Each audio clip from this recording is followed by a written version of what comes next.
When the ABA was formed, it was sort of a free-for-all operation in the beginning, as several rich guys went into the business with little knowledge of how to actually run a basketball team, as basically anyone with a little bit of money had the opportunity to own a franchise. As most would find out, it's not just about throwing money at the right people, as you have to assess several factors, like a catchy team name, adequate playing facilities, and most importantly, fan interest. The league's attempts at pro hoops in the Steel City were a prime example of what not to do. In a place that already had the Penguins, the Pirates, and the Steelers, basketball was low on the priority list for fans in the area. However, things weren't all bad in the beginning, as they signed disgraced forward Connie Hawkins, as he was finally able to show his skills on a professional stage, leading the Pipers to the first ABA championship. But once he left for the NBA, all the Pipers' good fortunes went along with him.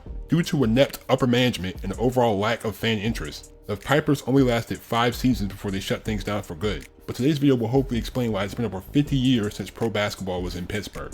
Welcome to PZ Hoops, and this is another episode of ABA Tales.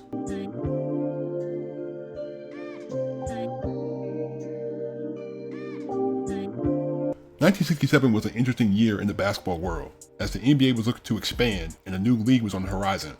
Since the Major League decided to start a new team in Seattle, the ABA established a franchise in Pittsburgh in the summer of 1967. The Steel City wasn't a stranger to pro hoops, as they previously hosted the Ironmen of the BAA and the Wrens of the ABL. But the Steelers were the main act in town, so it would be interesting to see how the fans would respond. The ownership group was led by Gabe Rubin, as he signed a 3-year deal to play in the Pittsburgh Civic Center. He chose the name Pipers because he liked how it sounded and he didn't want to have a long, drawn-out contest. Pittsburgh hired Vince Cazzetta to be their first head coach, and he went out and signed a lot of talent for their inaugural season, like Chico Vaughn, Art Heyman, Ira Harge, and Trooper Washington. But they also gave chances to players that the NBA simply ignored. Charlie Williams was one example, as he was actually set to play for the Supersonics, but since he failed to report a bribe in college, he was banned from the NBA. But their most important signing was Connie Hawkins, a super athletic forward that was blacklisted by the NBA due to his association with infamous game fixer Jack Molinas. Pittsburgh was giving him his first chance to play pro ball in years.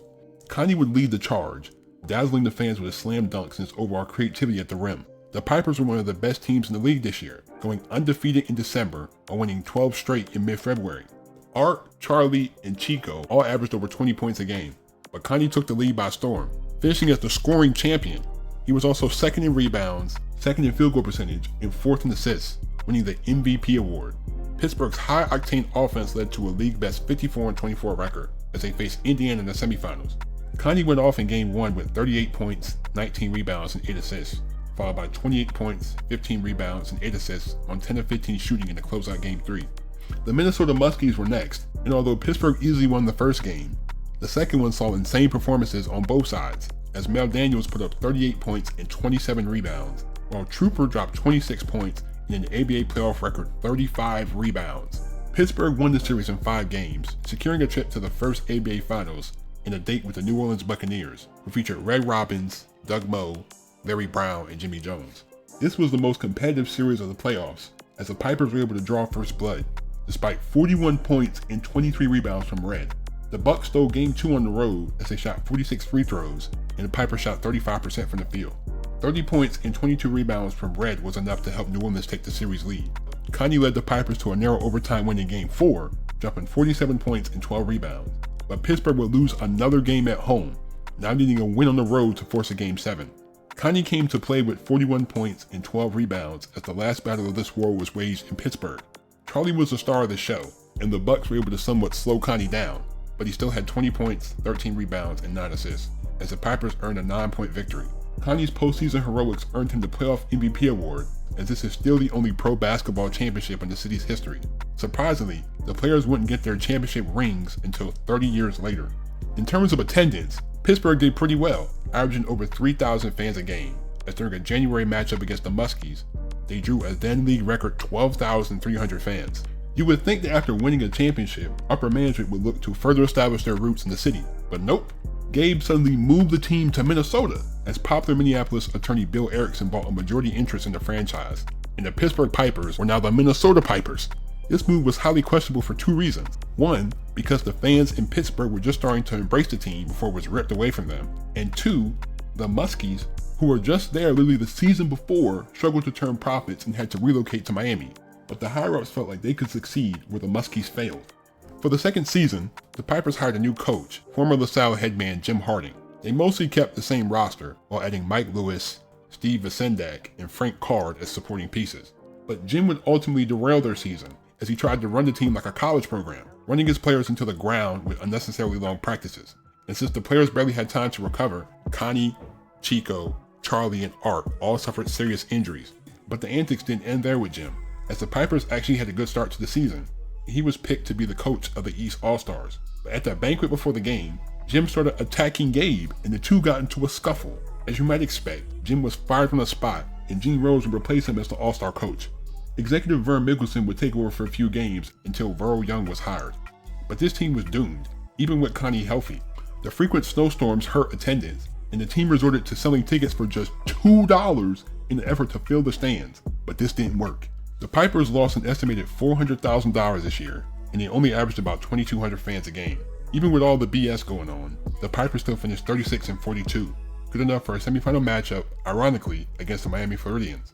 This was a highly contested 7-game series, but it was clear that Connie wasn't the same player after coming back from injury, shooting just 38% for the series, including an 8-for-24 shooting night in the closeout game, which Minnesota lost. After realizing that the move to Minnesota didn't do anything to increase attendance numbers, Gabe did the unthinkable. He moved the team back to Pittsburgh. The residents of Pittsburgh were annoyed, as they viewed the team as a Mickey Mouse operation and wanted nothing more to do with the Pipers. There was very little press on the return to Pittsburgh, and very few people bought season tickets. But the biggest nail in the coffin was when Connie left to join the NBA, as the Pipers now had no players that could really draw fans at the gate. The roster was a who's who of characters, featuring Arvesta Kelly, Warren Davis, Stu Johnson, George Thompson, and John Brisker. Charlie suffered another knee injury, but this opened the door for John to excel. In John, the Pipers had a player they could potentially build around, but the only problem was that nobody was there to watch him. With the Steelers and Pirates starting to get a lot better, nobody seemed to care about basketball in Pittsburgh, as the attendance numbers continued to remain low. The Pipers shuffled between two head coaches, but this team really couldn't compete. John averaged 21 points as a rookie, along with Warren and Mike earning All-Star nods, but the Pipers needed a telescope to see the playoffs, finishing with a terrible 29-55 record. After 2 seasons of average play and poor attendance, the logical move would have been to fold the team or move to a new city in 1970, but in the ABA, things never made sense. In the spring, Gabe sold the team to Haven Industries Incorporated, the owner of the Jack Frost sugar brand. Even though the business was headquartered in New York, they decided to keep the team in Pittsburgh, still foolishly believing that the city would eventually accept them. Haven Industries understandably wanted to change the team name, so they held a contest. Several strange suggestions came about, like the Bridgers, the Alamonos, the Pedros, and the Zodiacs. But out of over 2,000 entries, Donald Seymour's suggestion of the Pioneers would be the winner. He received lifetime seats and $500 for his entry, but this wasn't without controversy. A woman in Wexford, PA named Angela Weaver actually sued the team because she suggested the Pioneer name as well, but her explanation was under 25 words per contest rules, while Donald's was 57 words. The team would also be sued by Point Park College, an NAIA school that was just 5 blocks away from team offices, as they were already using the Pioneers nickname. Faced with an unusual amount of litigation over a simple team name, GM Marty Blake suggested the name Condors, and that's what they went with. Marty called the condor a regal bird, even though it's a vulture that primarily feeds on dead animals. Haven Industries dumped some much needed cash into team operations, and Jack McMahon was the first coach of the Condors. But things would start off on a bad note, as their prize rookie Mike Malloy showed up to training camp 50 pounds overweight. As one team official said, he showed up so fat that we put him out in the middle of the court and ran the team around him to build up our wind. Mike was quickly traded to the Squires, and Pittsburgh got nothing in return. As usual, the team got off to a bad start, winning just 4 of their first 12 games. Marty Blake would pull one of the most infamous stunts in league history in an effort to drum up local interest. For the November 17th game against the Floridians, Marty decided to give away all available tickets to the game. Even with 13,000 free seats at the Civic Arena, only 8,000 people showed up, and of course, the Condors lost. Upper management wasn't pleased at all with the stunt, calling it an act of desperation, and Marty was fired about a month later. But this wasn't the worst part, as even though John was lighting up the scoreboards, his nasty personality on the court and his eagerness to fight gave him a bad reputation. He got into scuffles with Joe Caldwell, Wendell Ladner, and Bron Boone, and even his teammates were scared of practicing hard against him. As rookie Walt Zerbiak said, "The only problem I had in Pittsburgh was that I had to guard John Brisker in practice every day, and he wasn't a very nice person the day after a game, and he didn't want some rookie who was trying to do his job competing and trying to win some playing time, even getting within 10 feet of him." Desperate for any type of publicity, The Condors capitalized on his image as the heavyweight champion of the ABA, picturing him on their press guy wearing a sombrero and a pair of six-shooters. But his talent was undeniable, even catching the attention of the Hawks and the Sixers. But John was all too happy to take the majority of the shots in Pittsburgh, so he and the Condors agreed to a contract extension. After new GM Mark Benstein took over from Marty, he spent the second half of the season trying to lure Connie Hawkins back to the ABA. The few fans that were left were consistently getting teased with rumors about him possibly returning, but they would never come true. The Condors could score the ball, but their main problem was their defense, as they missed the playoffs again with a 36-48 record. They had the worst attendance in the league, reporting that they averaged 2,800 fans a game, but most people close to the team said that the gates were padded, and it was actually about 1,100 fans a game. With all the problems that this team had, it was unlikely that they would last another year, but after a deal to move to Washington, D.C. fell through, the owners decided to give things one more go in Pittsburgh. There were rumblings of a possible merger with the NBA around 1971, so they hoped to stay afloat long enough to cash in on it. But to their credit, the team really did try to change their image, implementing a new logo, new uniforms, a flashy season ticket brochure, more team merchandise, and even scheduling an exhibition game against the Bucks. The last proposition didn't work out, as they advertised that Kareem, or Alcindor, was coming, but he was injured and didn't play, as the best he could do was bow to the fans in his street clothes. They also tried to sign Howard Porter from Villanova, but this led to a messy contract dispute with the Bulls. In one of their agreed-upon exhibition games, GM Benstein, probably angry over him not signing with them, offered any Condor $500 to accidentally make sure Howard didn't finish the game. Of course, John stepped up to the task, getting in a fight with him, and leaving the game $500 richer. After a passable 4-6 start to the season, Mark fired Coach McMahon, and he decided to take the head coaching duties, even though he didn't have any coaching experience. He made some head-scratching trades as well, sending Stu to the Cougars for Bob Verga, and sending promising guard Jimmy O'Brien to Kentucky for Goose Ligon. The dysfunction was taken over, as during the game against the Rockets, John was ejected after just 2 minutes for elbowing Art Becker. But John ran back on the court and hit him again, causing the benches to clear. After Art went to the foul line, John ran up and hit him again, as the police were forced to pull him off the court. Apart from him being ejected multiple times, John missed a lot of games with injuries, but this allowed George Thompson to have the best season of his career. However, the Condors continued to lose, and the arena was so empty that you could hear the echo of the players dribbling the ball. There were rumors that they would relocate to New Haven, Connecticut, but those fell through. Feeling like they couldn't draw at the Civic Center, the team shifted several home games to various locations around Pennsylvania, but they even went to other states. They played the Colonels in 2 home games at the end of March, as one was played in Birmingham, Alabama, and the other was played in Tucson, Arizona. Ironically, 5,000 fans showed up to watch Pittsburgh lose their last home game. After an extremely tumultuous season, the Condors stumbled to a 25-59 record. The ABA had finally seen enough, so they folded the Condors and the Floridians, and the players were put in a dispersal draft. George Thompson went to the Tams, Mike Lewis to the Cougars, Skeeter to the Chaps, and John decided to jump to the NBA.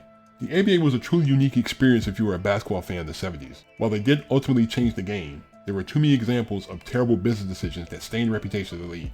The ineptitude of the higher-ups in Pittsburgh might have been the most egregious example, as their stubbornness and refusal to address the elephant in the room allowed them to sink into deeper and deeper financial troubles. After seeing such low attendance numbers, it should have dawned on them that maybe Pittsburgh isn't a basketball city. The steep decline from hoisting the championship trophy to becoming a bottom feeder almost made people forget that they even won a championship in the first place. But these insane stories are what made the ABA so intriguing, as there was never a shortage of head-scratching moments. Thank you guys, I really appreciate y'all for the support. I love doing these team history videos. I love just diving into the team histories and like how the weird business decision that they made, you kind of doomed your franchise from the beginning. Like, I understand, you know, the guy put in a whole bunch of money into your team. I understand that, but you just won the championship. Why are you relocating? That makes no sense.